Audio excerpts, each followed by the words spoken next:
मेरे प्यारे गुरुमुख सज्जनों, संत दूलन दास जी के वचन हैं। तू काहे को जग में आया, जो पे नाम से प्रीत न लाया।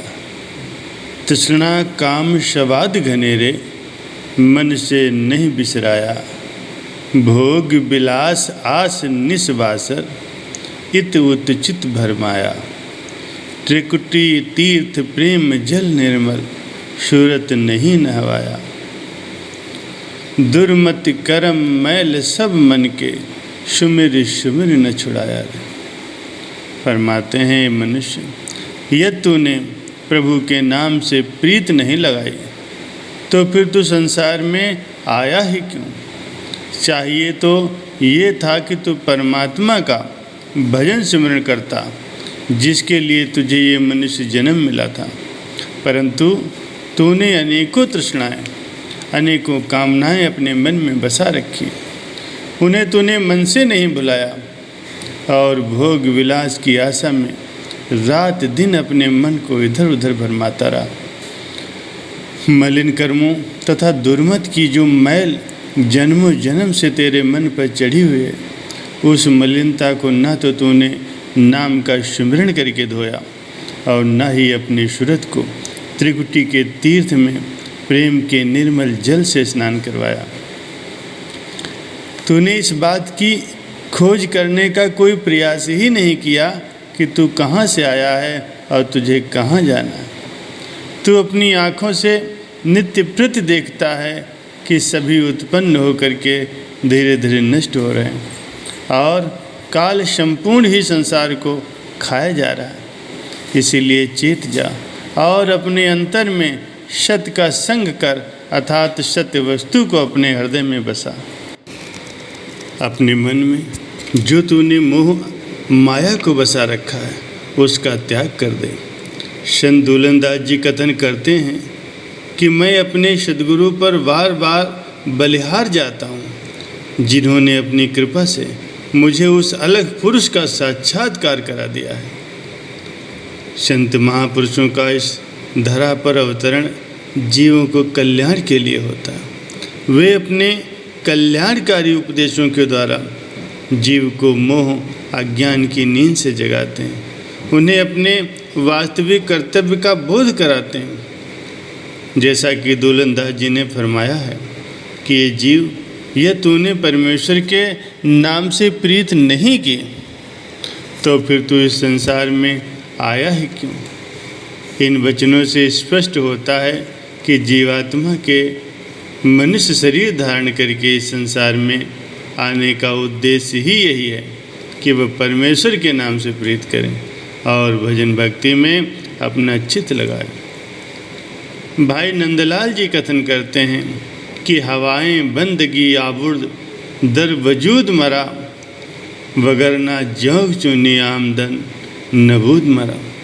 ए प्रभु, तेरी भक्ति की इच्छा ही मुझे इस संसार में ले आए, अन्यथा संसार में आने का मेरा कोई अन्य प्रयोजन ही नहीं था।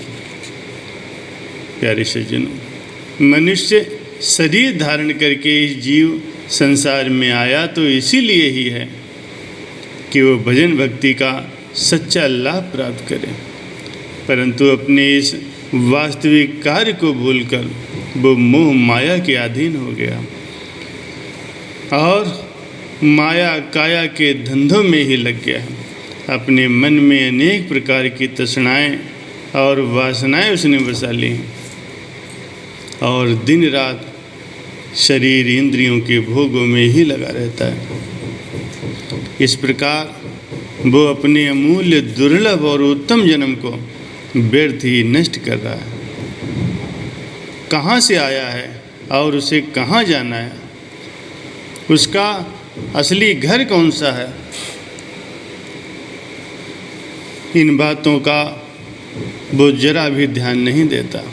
भूल और भ्रम का वो शिकार बना होकर इस संसार को ही अपना असली घर समझ रहा है।